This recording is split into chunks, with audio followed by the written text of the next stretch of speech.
आज हम डिस्कस करेंगे पाल्पिटेशन के बारे में।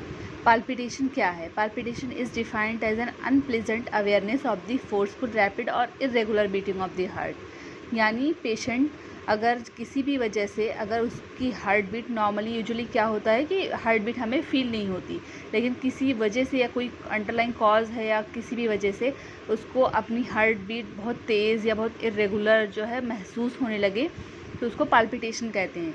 पाल्पिटेशन जो है आजकल बहुत कॉमन हो गया है और बहुत ही फ्राइटनिंग सिम्टम है, ठीक है। और इसके बहुत सारे कॉजेज़ हो सकते हैं, लेकिन यूजुअली आजकल क्या लोगों में कॉमन है कि इसको मेन लोग कार्डियक मानते हैं, लेकिन कार्डियक के साथ साथ इसके कुछ और भी अदर भी कॉजेज़ होते हैं जो कि लाइफ थ्रेटनिंग भी हो सकते हैं और कुछ जो है लाइफ थ्रेटनिंग नहीं हो सकते हैं।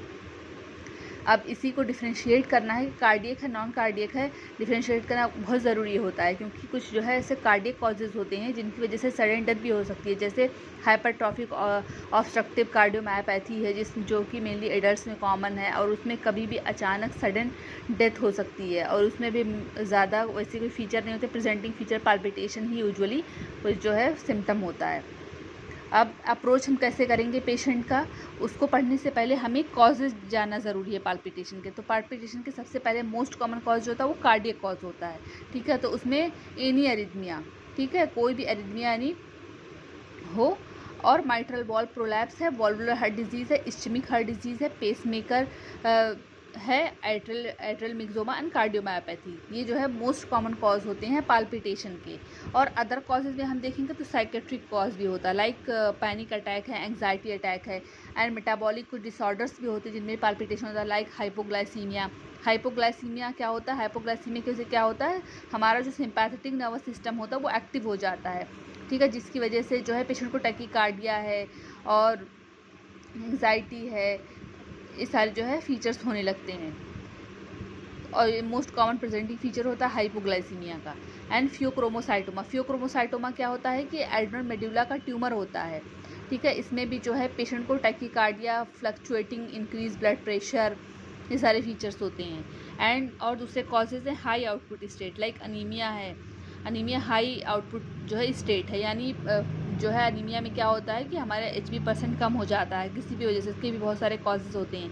तो इसमें क्या होता है कि जो डिमांड होती है वो हार्ट की जो डिमांड होती है, ब्लड ही नहीं है तो वो पंप ही नहीं कर पा रहा है, तो उसका डिमांड जो है बढ़ी हुई है लेकिन सप्लाई पूरी नहीं हो पा रही है, इसकी वजह से हार्ट को एक्स्ट्रा काम करना पड़ता है, ठीक है। तो उसकी वजह से भी पाल्पिटेशन होते हैं। एंड थायरोटॉक्सिकोसिस क्या होता है, ये मेनली थायराइड ग्लैंड का डिसऑर्डर है। इसमें जो थायराइड ग्लैंड जो हार्मोन सिक्रेट करता है उनकी एक्सेस हो जाती है, ठीक है। उसकी वजह से भी क्या, और ये हार्मोन क्या करते हैं, ये हमारे बेसल मेटाबॉलिक रेट को कंट्रोल करते हैं, ठीक है। अगर इनका लेवल बढ़ा होगा तो हमारा BMR बढ़ा होगा, तो उसका असर हर उस पर पड़ता है। तो कार्डियक जो है हार्ट पे इसका असर यही है कि ये जो है उसकी जो है कार्डियक आउटपुट को बढ़ा देता है, उसके कॉन्ट्रैक्शन और इन सबको बढ़ा देता है, तो इसकी वजह से क्या पाल्पिटेशन होने लगता है। प्रेगनेंसी, ये भी हाई आउटपुट स्टेट है, पाजेट डिजीज़ है, एंड फीवर है।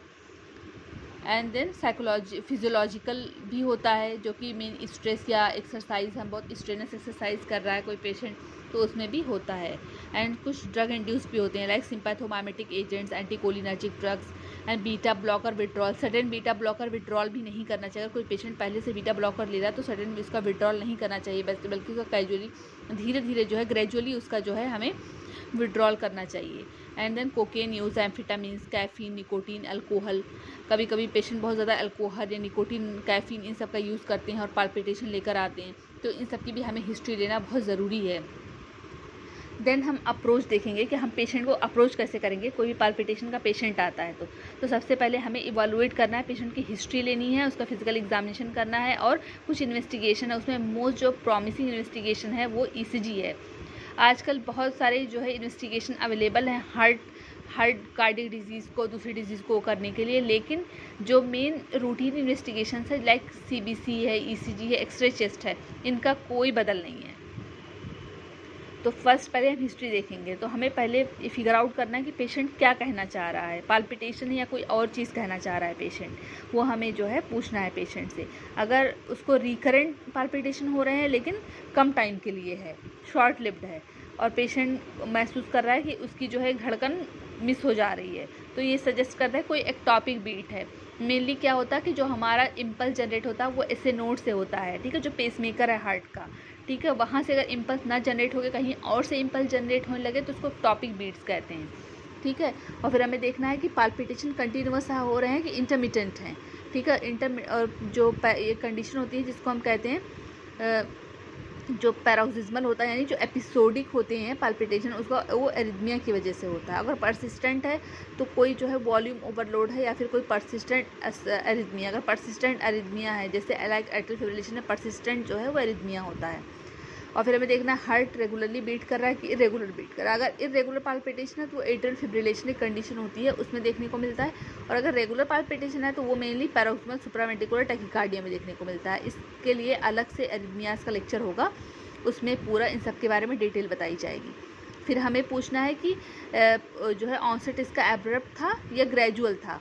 एब्रप्ट ऑनसेट मेनली एरिथमियास में देखने को मिलता है। और अगर स्लो ऑनसेट है तो कोई जो है क्रॉनिक कॉज या फिजियोलॉजिकल कॉज हो सकता है, या कोई हाई आउटपुट स्टेट है लाइक अनीमिया वगैरह, प्रेगनेंसी, इन सब में भी स्लो ऑनसेट होता है, ठीक है। और फिर ये पूछना है कैसे अटैक्स टर्मिनेट होते हैं, यानी सडन टर्मिनेशन है तो कोई एरिथमिया हो सकता है, अगर स्लो है तो कोई जो फिजियोलॉजिकल कॉज है लाइक एक्सरसाइज। और पूछना है एसोसिएटेड फीचर्स क्या है, लाइक एग्जांपल अगर चेस्ट पेन है, ठीक है, तो मायोकार्डियल इस्कीमिया हो सकता है, लाइट हेटेडनेस है, पॉलीयूरिया तो नहीं है। पॉलीयूरिया मेनली क्या होता है सुप्रावेंट्रिकुलर टैकीकार्डिया अटैक के बाद देखने को मिलता है। और पूछना है कि कोई अंडरलाइंग हार्ट डिजीज़ तो नहीं है, लाइक इस्कीमिक हार्ट डिजीज़ या वॉल्वुलर हार्ट डिजीज़ तो नहीं है, कोई एक्स्ट्रा कार्डियक कॉज तो नहीं है पाल्पिटेशन लाइक अनीमिया, थायरोटॉक्सिकोसिस, ठीक है। हिस्ट्री और भी पैनिक डिसऑर्डर, एंग्जाइटी डिसऑर्डर, इन सब का भी लिखना है, मतलब साइकेट्रिक कॉज को भी हमें माइंड में रखना है। और साथ में ड्रग इंड्यूस भी होता है तो हमें पेशेंट से ड्रग इनटेक की भी हिस्ट्री लेनी है, ठीक है। फिर एग्जामिनेशन में हम देखेंगे कोई कार्डिक इवैल्यूएशन, कार्डिक एग्जामिनेशन का पूरा करेंगे, जो उसके कॉजेज़ हैं उसी हिसाब से उसके एग्जामिनेशन है। Look for extra cardiac problem, जैसे अनीमिया बताया था, थायरोटॉक्सिकोसिस बताया था, पेशेंट की हिस्ट्री लेंगे, फीवर तो नहीं है पेशेंट को। फिर इन्वेस्टिगेशंस में जो है ईसीजी करवाएंगे, रूल आउट अगर कोई एरिथमिया है तो ईसीजी में पता चल जाएगा। नॉर्मल, कभी कभी ईसीजी नॉर्मल भी होती है, तो ये नहीं है कि हम कार्डिक एरिथमिया को जो है हम एक्सक्लूड कर देंगे, ठीक है। तो हमें जो है वो करना होता है 24 आवर हॉल्टर मॉनिटरिंग होती है, ठीक है। अगर कभी कभी एरिथमिया या कोई इस्कीमिया वगैरह के फीचर नहीं आ रहे हैं तो 24 आवर हॉल्टर में जो है मॉनिटरिंग करते हैं, तो उससे जो है हमें जो है पता चल जाता है। और इकोकार्डियोग्राफी जो होता है वो तो में मोस्ट प्रॉमिसिंग जो है इन्वेस्टिगेशन है, कोई structure heart disease mainly valvular heart disease है या कोई चेम्बर हाइपरट्रॉफी वगैरह है तो उसमें पता चल जाता है। एक्सरसाइज स्ट्रेस टेस्टिंग है, ट्रेडमिल टेस्ट है वो करते हैं अगर पाल्पिटेशन एक्सर्शन के साथ हो रहा है। अदर टेस्ट जैसे हीमोग्लोबिन है या अनीमिया को रूल आउट करने के लिए थायराइड फंक्शन टेस्ट है, 24 आवर यूरिनरी कैटेकोलामीन लेवल उसको देखने के लिए, 24 आवर यूरिन कैटेकोलामीन और फियोक्रोमोसाइटोमा को देखने के लिए करते हैं, क्योंकि फियोक्रोमोसाइटोमा में क्या होता है कैटेकोलामीन कौन कौन से हैं, एड्रेनलिन, नॉन एड्रेनलिन, डोपामीन, ये 3 होते हैं, इनका लेवल बढ़ा हुआ होता है। वो डिपेंड करता है कि आप जो है क्या सस्पेक्ट कर रहे हैं, हिस्ट्री से एग्जामिनेशन से पता चलेगा, उसी हिसाब से हमें इन्वेस्टिगेशन एडवाइस करनी है पेशेंट को।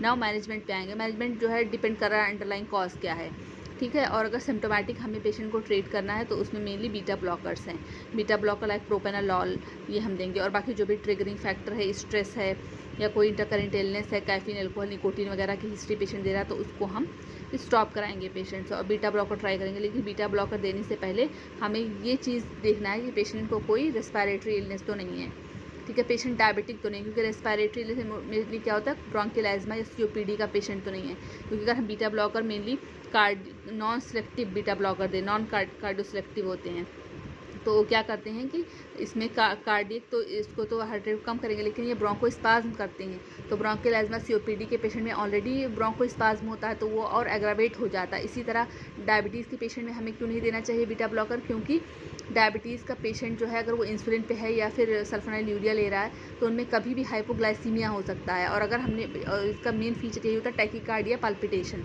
और अगर हमने बीटा ब्लॉकर दे दिया तो पेशेंट को टैकीकार्डिया, पाल्पिटेशन यानी जो सिम्पैथेटिक सिस्टम एक्टिवेट होता है वो होगा ही नहीं, तो पेशेंट को पता ही चलेगा और पेशेंट कोमा में जा सकता है। इसीलिए ये सब भी एडवाइस करने से पहले इन सब की भी हिस्ट्री लेनी बहुत ज़रूरी है।